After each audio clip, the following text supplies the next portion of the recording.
போனோன்னு ஒப்பாரி வச்சு ஒரு கதையை சொல்லுவோம். எனிவே என்ன பொறுத்த வரைக்கும் அவ வரவன உரிச்சாச்சு. நீங்க என்ன சொன்னாலும் நான் போகலன்னா தப்பாடுங்க. ஓ தாராளமா போ, ஆனா அங்கேயே இருந்துரு.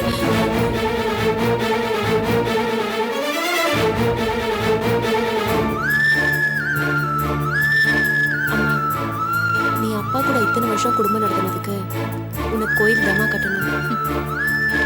கோயில் இல்லம்மா, சமாதி கட்டினாதான் நிம்மதியா இருப்பேன்.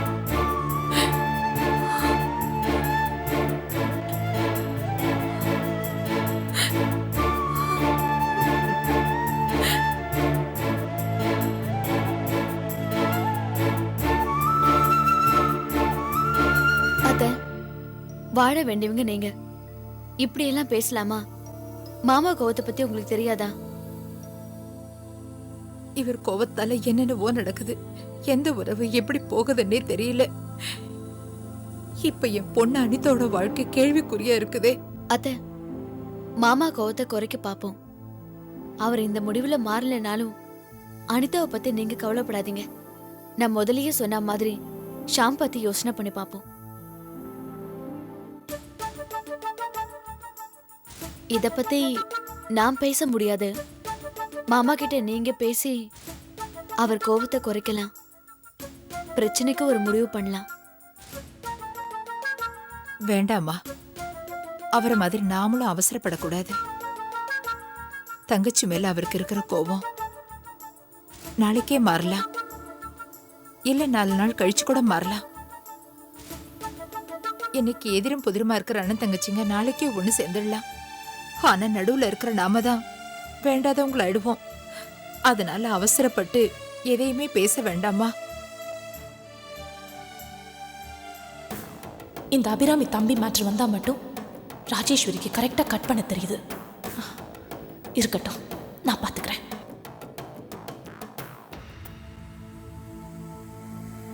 எல்லாரும் ஆஸ்பத்திரியில் இருக்கிற கற்பகமாவை மறந்துட்டாங்களே, நானாவது போய் பார்த்துட்டு வரேன்.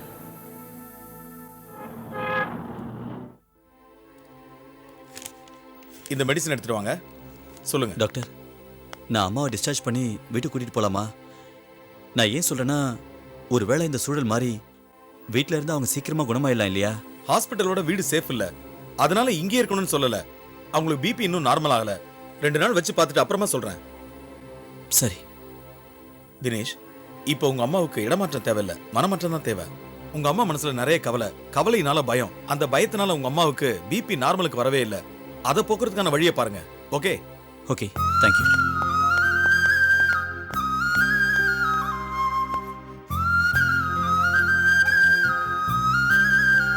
என் கவலையெல்லாம் போகணும்னா நான் கண்ணு மூடனாதான் போகும். அம்மா, அப்படிலாம் சொல்லாதம்மா. பின்ன எப்படி சொல்ற? என் தலையெழுத்து இப்படி. உங்க அண்ணன் பண்ண காரியத்தால சொந்தத்தை எல்லாம் இழந்து இப்படி அனாதையா நான் இங்க கிடக்குறேன்.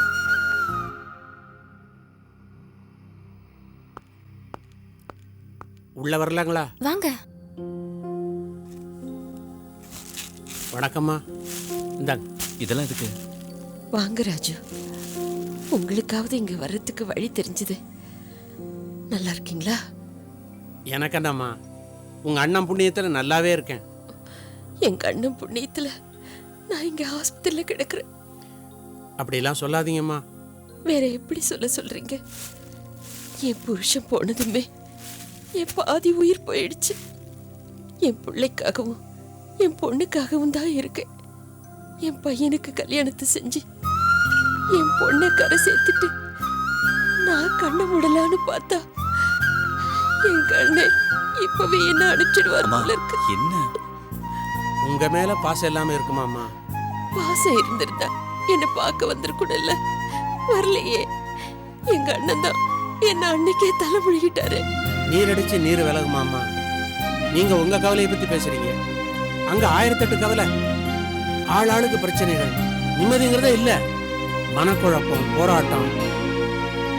நீங்க உங்க பையன் எதிர்காலத்தை நினைக்கிற மாதிரி அவர் அவருடைய பொண்ணோட வாழ்க்கையை நினைக்கிறாரு.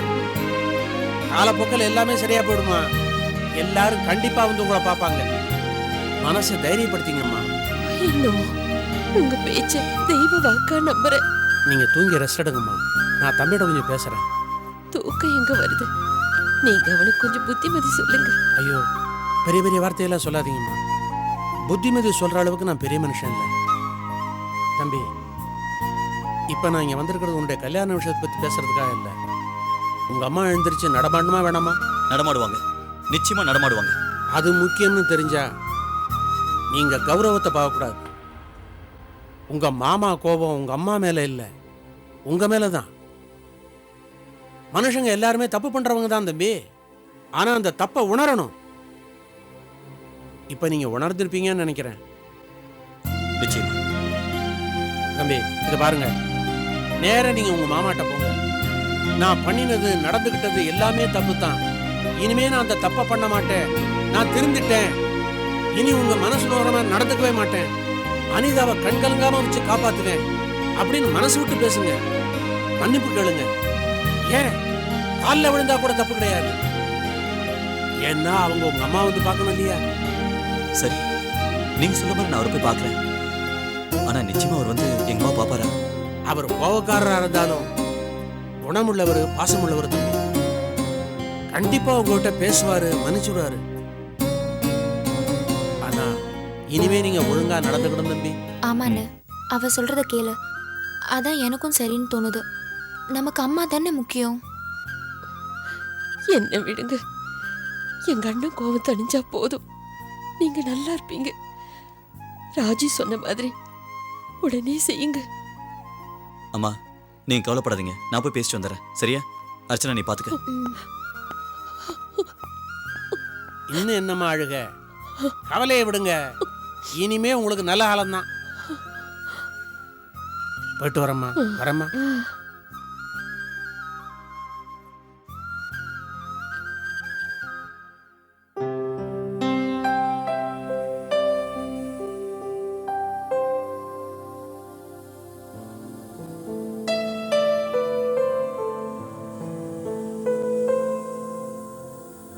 கேட்கறதுக்கு யாரும் இல்லைன்னு வீட்லயே உட்காந்து தம் அடிச்சிட்டு இருக்கியாடா? என்னக்கா வரதுக்கு முன்னாடி வரேன்னு சொல்றது இல்லையா? எதுக்கு இந்த பதட்டம்? தம்மு வேஸ்ட் ஆயிடுச்சுன்னா? நீ வேற அக்கா, ஹோட்டல் சாப்பாடு சாப்பிட்டு சாப்பிட்டு நாக்கெல்லாம் செத்து போச்சு. எனக்கு வீட்டு சாப்பாடு சாப்பிடணும். எப்ப என்ன அந்த வீட்டுக்கு மாப்பிள்ளை ஆக்க போறேன்? அதுக்கான நேரம் வந்துருச்சு. என்னக்கா சொல்ற? ஆமா, கூடிய சீக்கிரம் அனிதாக்கு நீ மாப்பிள்ளையா போற. அக்கா விளையாடாதக்கா. இல்லடா, தினேஷ் மேல இருக்கிற கோவத்தினால மாமா கடுப்பா இருக்காரு.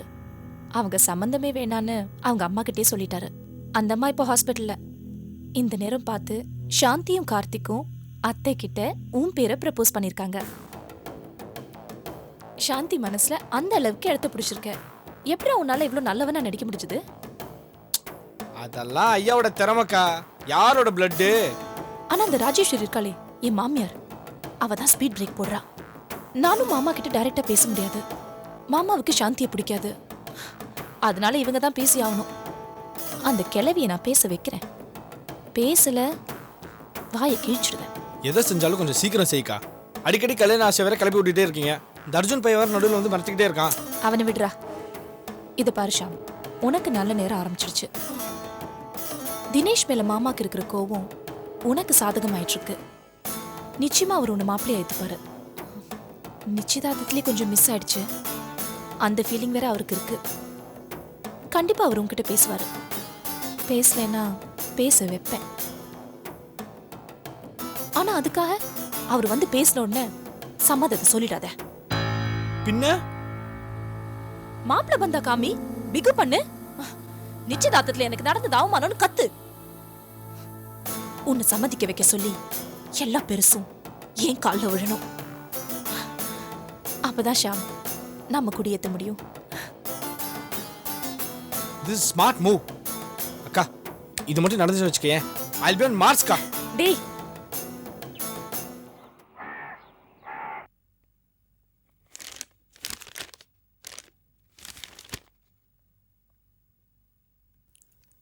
என்னங்க சீரியஸா எழுதிட்டு இருக்கீங்க?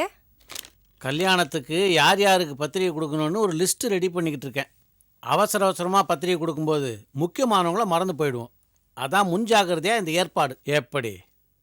உங்களுக்கு பாலகிருஷ்ணன் பேர் வச்சதுக்கு பதிலா முன்ஜாக்கிரத முத்தையான்னு பேர் வச்சிருக்கலாம். சந்தடி சாக்கில் புருஷன் பேரை ஒரு தடவை சொல்லிட்டேன். திருப்தி தானே? வணக்கையா. வாங்க ராஜு, வாங்க. உங்களை வெளியில போறதுக்கு கூட பர்மிட் பண்றாரு எங்க மாமா. பரவாயில்லையே. உங்க மாமா, நீங்க அவரை எப்படி வேணா கலாட்டா பண்ணலாம் ஐயா. என்னைக்கும் வராதவர் வந்திருக்கீங்க, என்ன விஷயம்? அப்போ உங்களுக்கு விஷயமே தெரியாதா? என்ன விஷயம்?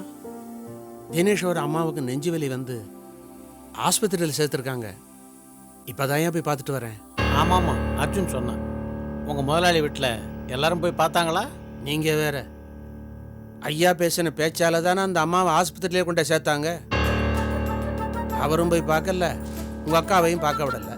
அந்த அம்மாவோட ஒட்டும் வேணாம், உறவு வேணாம், என் பொண்ணையும் தரமாட்டேன்னு சொன்னதுக்கப்புறம் தானே அந்த அம்மா ஆடி போயிட்டாங்க. சொந்தக்காரங்க வேற போய் பார்க்கலையா, இன்னும் மனசு உடஞ்சி போயிட்டாங்க. அதனால உடம்பு கூட தேரலையா. நாம ஒரு வாட்டி போய் பார்த்துட்டு வந்துடலாங்க. போகலாம். ராஜு சொல்கிறத கேட்கறதுக்கே மனசு கஷ்டமாக இருக்கு. என்ன மனுஷன் ராஜு எங்கள் மாமா. இவ்வளோ வயசாகுது, இன்னும் மனுஷனோட உணர்வையும் பாசத்தையும் புரிஞ்சிக்காத ஆளாக இருக்காரு. அந்த ஆளோட 30 வருஷம் எங்கள் அக்காவும் காலம் தள்ளிட்டாங்க. பாவம். ஐயா, இப்போ நான் பேச வந்தது, அனிதாவோட கல்யாணம் நின்று போச்சுன்னா அடுத்த பொண்ணு சுவாதியோட கல்யாணம் எப்படி நடக்கும்? அந்த பொண்ணு உங்க வீட்டுக்கு மருமகளா வரணும்ல? இத பத்தி நீங்க அக்கறையே இல்லாம இருந்தா எப்படி? இது வெறும் கல்யாணம் மட்டும் இல்லைங்க, இதுல உங்க குடும்ப கௌரவமும் அடங்கி இருக்கு. இந்த பிரச்சனை தீரணும்னா சம்பந்தப்பட்டவங்க எல்லாருமே தலையிடணும், ஒருத்தருக்கு ஒருத்தர் ஒத்துழைக்கணும். இது விளையாட்டு சமாச்சாரம் இல்லைங்க, நீங்க தான் தலையிடணும். என்ன ராஜு பேசுறீங்க? எனக்கும் மாமாவுக்கு என்ன உறவு வாழ்துன்னு உங்களுக்கு தெரியாதா? நான் போய் அவர்கிட்ட என்ன பேச முடியும்? உங்களுக்கு மாமாங்கிற மரியாதை ஒரு பக்கம் தள்ளுகையா, உங்க சம்பந்திங்கிற முறையில் நீங்க அவர்கிட்ட பேசுங்க. உங்களை கெஞ்சி கேட்டுக்கிறேன் ஐயா. இங்க முதலாளிக்கு நிம்மதி இல்லை, அந்த குடும்பத்திலையும் சந்தோஷம் இல்லை. என்ன செய்வீங்களோ ஏது செய்வீங்களோ, நீங்களும் உங்க பிள்ளையும் சேர்ந்து பேசி ஒரு முடிவுக்கு வாங்க ஐயா. உங்க மாமா ஒரு கோவக்காரன்னு அவர் மேல பழி போடாம நல்ல காரியம் நடக்கணும், அதுக்கு வழி பண்ணுங்க ஐயா. நான் வரட்டுமா? தம்பி வந்தாலும் சொல்லுங்க ஐயா. சரி சரி, நான் பார்த்தாலும் சொல்லிடுறேன். வரட்டுமா? வாங்க. வரம்மா.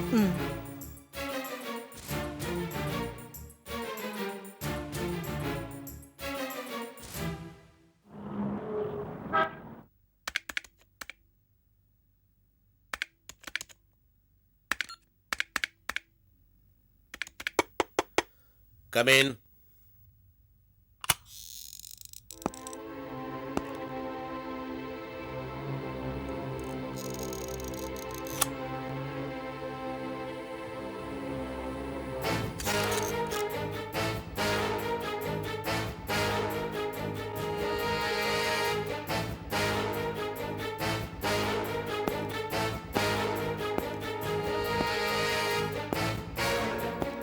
Bloody rogue.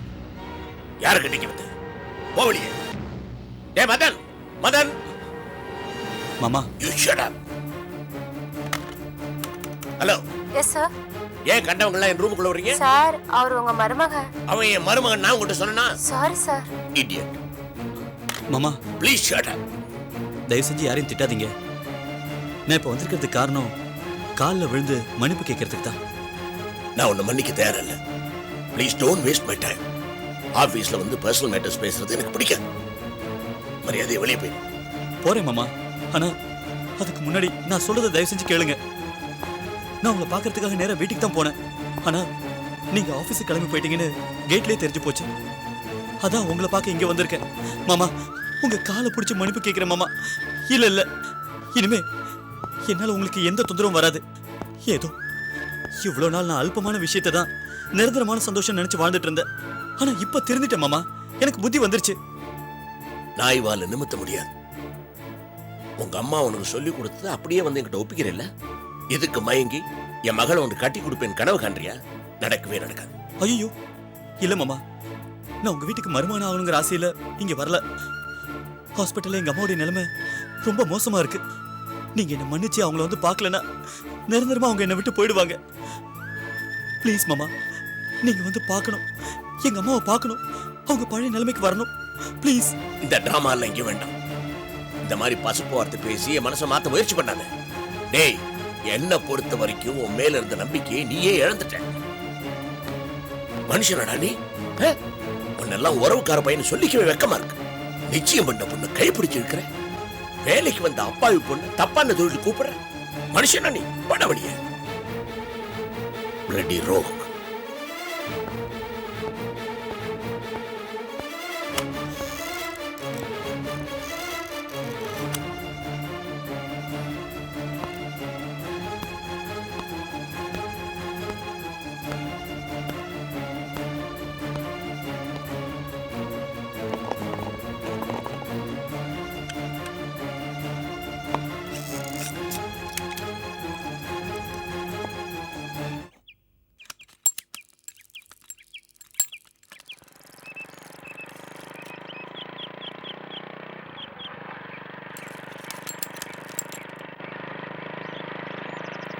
என்ன தம்பி, நல்லா இருக்கீங்களா? நல்லா இருக்கேன். ஆமா, நீங்க எங்க இந்த பக்கம்? சரியா போச்சு, உங்களை பார்த்தா வந்துகிட்டு இருக்கேன் தம்பி. ஐயா கோவப்பட்டதுனால அந்த கற்பாமா மனசு உடைஞ்சு போய் ஆஸ்பத்திரியில் படுத்த படுக்கையா கிடக்குறாங்க. தினேஷ் தம்பி அம்மா எப்படியாவது உயிர் பிழைச்சா போதும், எனக்கு அனுதாவை கட்டி வைக்கலனாலும் பரவாயில்லன்னு உங்க அத்தையில சொல்லி அழுது புலம்பிட்டு இருக்காரு. அந்த தம்பி சீதாட்ட தப்பா பேசினாரே தவிர தப்பா நடந்துக்கவே இல்லை தம்பி. பாவம், அந்த அம்மா ரொம்ப கஷ்டப்பட்டவங்க. இப்பதான் மகனுக்கு நல்ல வாழ்க்கை கிடைக்கிதுன்னு ஒரு சந்தோஷத்துல இருந்தாங்க. இந்த சீதா பிரச்சனை அனிதாமாவுக்கு எப்படியோ தெரிஞ்சு போய் விஷயம் விபரீதமாயிடுச்சு. இத பாருங்க தம்பி, தினேஷோட அம்மா கண்டிப்பா உயிர் பிழைக்கணும், அண்ணன் தங்கச்சி உறவை இணையணும். என்ன தம்பி யோசிக்கிறீங்க? இத பாருங்க, எது சரி எது தப்பு அப்படின்னு நீங்க எதுவும் கேட்டுக்கிட்டு இருக்காம சீதாவோட இடத்த கண்டுபிடிச்சு அவங்களே ஐயாட்ட வந்து நடந்து சொல்லிட்டாங்கனாக்க ஐயாவோட மனசு கண்டிப்பா மாறிடும். சரிங்க, நீங்க சொல்றதெல்லாம் வாஸ்தவமா தான் இருக்கு. ஆனா என் மாமா சீதா பேச்சை கேட்டு தலையாட்டிடுவார் நீங்க நினைக்கிறீங்க? எனக்கு என்னமோ அது அவ்வளவு சாத்தியமான விஷயம் தோணல. இதை பாருங்க தம்பி, இந்த விஷயத்துல எங்களுக்கு உதவி செஞ்சு எங்களுக்கு ஒத்துழைச்சிங்கன்னா எல்லாமே நல்லபடியா முடியும். நானா? ஆமா. நான் என்ன செய்ய முடியும்? அந்த பொண்ணோட விலாசத்தை நீங்க கண்டுபிடிச்சீங்கன்னா போதும், மற்றதெல்லாம் நீங்க என்ன செய்யணும்னு நான் சொல்றேன். சரிங்க ஐயா, அந்த குடும்பத்துக்காக நீங்க இவ்வளவு கஷ்டப்படும் போது கண்டிப்பா உங்களோட சேர்ந்து நானும் சிரமப்பட தயாரா இருக்கேன். சீதாவோட விவரங்களை நான் கண்டுபிடிக்கிறேன், நீங்க கவலைப்படாம போங்க. ரொம்ப நன்றி தம்பி, நான் வரட்டுமா?